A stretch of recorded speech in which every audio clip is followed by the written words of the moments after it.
Sans convention collective après plus de 2 ans, les paramédics de Charlevoix entament une grève et dénoncent l'impasse des négociations.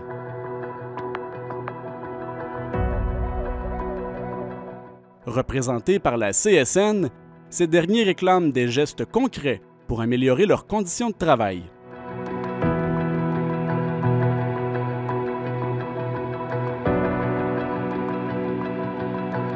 Bonjour messieurs, merci d'avoir accepté notre invitation. On se rencontre aujourd'hui en ce début de grève des paramédics au Québec qui sont représentés par la CSN.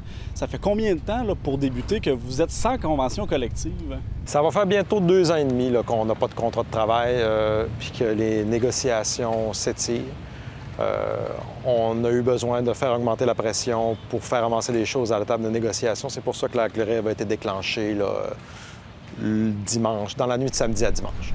Alors, c'est quoi les moyens de pression qui sont envisagés pour faire entendre vos revendications? Tout d'abord, ce qu'il faut savoir, c'est que c'est une grève de tâches. Grosso modo, c'est que je vous explique, il n'y a pas d'appels qui ne sont pas pourvus par nos services. Il n'y a personne, aucun usager, aucun appelant au 911 qui ne recevra pas de service de notre part. Ce n'est que des tâches que l'on faisait et qu'on ne fait plus, principalement avec nos partenaires comme, disons, la Centrale de communication santé, les hôpitaux et notre propre employeur, la CETAC. Qu'est-ce qui a été déterminé par le tribunal administratif du travail exactement? En fait, il y a des points qu'on a demandés qui ont été vus par l'employeur, puis du côté, dans le fond, des syndicats. À ce moment-là, le juge du tribunal administratif du travail, il vient trancher certains points qu'on avait demandés. Fait que le juge, au final, il a refusé beaucoup de demandes de notre part par rapport à, mettons, des catégorisations d'appels ou des choses comme ça. Donc, on revient un petit peu à ce qu'on avait connu à la dernière négociation, la dernière grève. Donc, c'est vraiment, comme mon collègue disait, là, des grèves au niveau administratif. C'est plus de la paperasse. Exactement, c'est ça. Les services essentiels sont couverts, les appels sont tous couverts. Les gens ne verront pas pratiquement de différence, à part qu'on est plus coloré un petit peu puis qu'on a plus de collants un petit peu partout, là.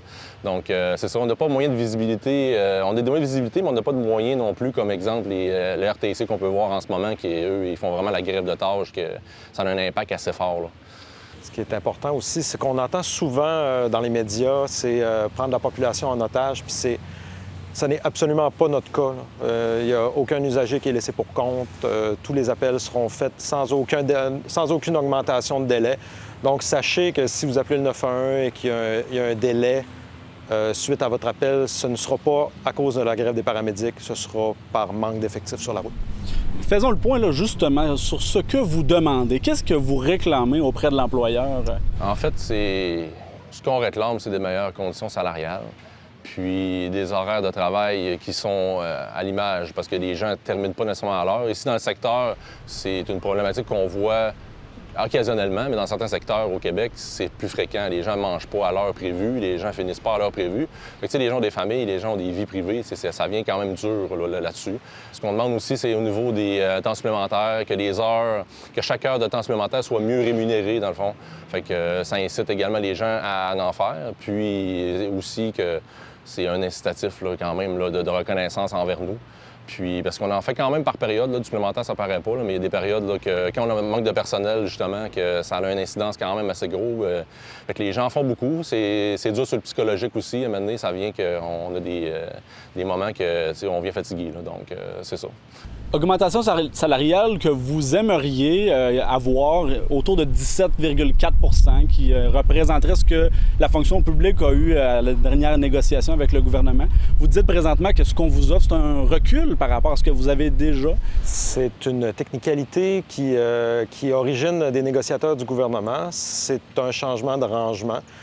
Ça nécessiterait des explications un petit peu plus poussées, mais disons pour le commun des mortels que la réévaluation de la profession a été faite au niveau d'urgence santé et que le gouvernement s'était établi un barème, ils se sont arrangés pour arriver dedans. Et il y a eu un recul de rangement de notre profession malgré une augmentation des responsabilités et des tâches qui nous sont imparties.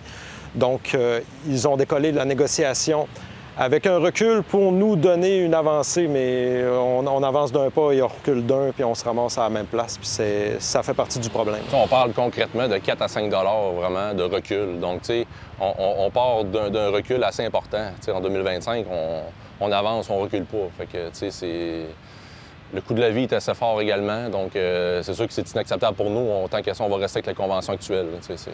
Et on n'est pas gourmand. On ne demande pas la lune, on demande ce que tous les autres employés de l'État ont eu. C'est nos attentes et c'est ce qu'on veut.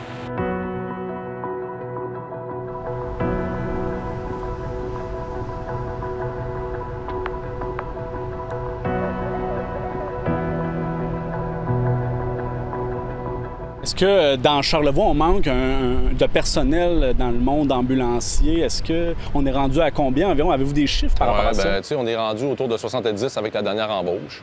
C'est un petit peu plus difficile des fois de garder les gens chez nous, c'est ça. Quand on a des gens ici qui viennent de Charlevoix, c'est plus facile. Sauf que des fois, exemple qu'on en engage 8, ils vont peut-être en rester 2, 3 au final. Ou des gens décident directement de quitter la profession parce qu'ils sont plus capables, sont tannés. Puis la surcharge ou ce que le gouvernement nous impose, c'est trop lourd à mener sur le moral. Ça fait plusieurs négociations en plus qu'on a. L'autre grève, donc à mener, ça vient quand même assez lourd. Si on rajoute le temps supplémentaire, notre vie privée, tout le kit. Fait que, tu sais, juste une statistique comme ça pour le fun, il y a 7 paramédics sur 10 qui ont des problèmes de santé psychologique ou qui vont en avoir ou qui en ont eu. Donc, tu sais, c'est pas à négliger des statistiques comme ça. Fait que, tu sais, présentement, le gouvernement le reconnaît, mais, tu sais, il reconnaît pas d'autres choses au niveau salarial. Fait que je crois qu'on est vraiment dû pour un petit... Une reconnaissance? Exactement. Un respect? Un respect, une reconnaissance, exactement. Parce que dans le temps de la COVID, on était là, ils nous traitaient les anges gardiens, puis on était bien présents, puis on les aidait. Mais après ça, ça s'est éteint assez rapidement. On est revenu à ce qu'on était habituellement. Le respect, c'était la thématique de la dernière négociation. C'était le mot-clé. On a changé un peu le slogan, mais je ramènerais encore le respect, puis on serait pas hors sujet. C'est toujours la même chanson. On passe des 2-3 ans sans contrat de travail. Le gouvernement se traîne les pieds à la table des négociations, ne donne pas de mandat à ses négociateurs. Ils font perdre du temps à nos négociateurs. Ils arrivent avec des propositions non concrètes, non développées. Il faut toujours essayer de leur tirer les verres du nez. Ils achètent du temps. On a des journées de négociation où le gouvernement est présent à la table 30 minutes d'une journée, puis nos négociateurs ne les revoient pas de la journée. Donc, oui, on a besoin de faire augmenter la pression pour forcer le gouvernement à se présenter à la table. Puis malheureusement, on n'a pas eu d'autre moyen que de déclencher la grève. On l'a retardé autant qu'on a pu, mais on est rendu là aujourd'hui. Puis c'est un petit peu de la responsabilité de la CAQ et de ses négociateurs. Si je peux faire du pouce aussi, c'est que présentement, on est toujours en négociation au niveau de la table. Il y a 3 rencontres par semaine pour les 3 prochaines semaines. Donc, tu sais, c'est pas terminé, mais ce qu'on veut, c'est justement, ils ont déclenché la grève à ce moment ici pour mettre un peu de pression. On veut que ça se règle rapidement. Ça ne nous tente pas de s'étirer sur 1 an de grève, 1 an et demi, 2 ans. Le moral des troupes est très bas présentement, fait qu'on ne veut pas se rajouter une grève qui va s'éterniser non plus. Est-ce qu'on se sent un peu les mains liées quand on est ambulancier puis que les moyens de pression sont très, très contrôlés? On ne peut pas couper dans les services vraiment, dans vos actions. Est-ce que c'est frustrant pour vous? Bien, de 2 choses l'une, c'est que même si on pouvait, disons, ne pas répondre aux appels et laisser des gens dans le besoin, on ne le ferait pas.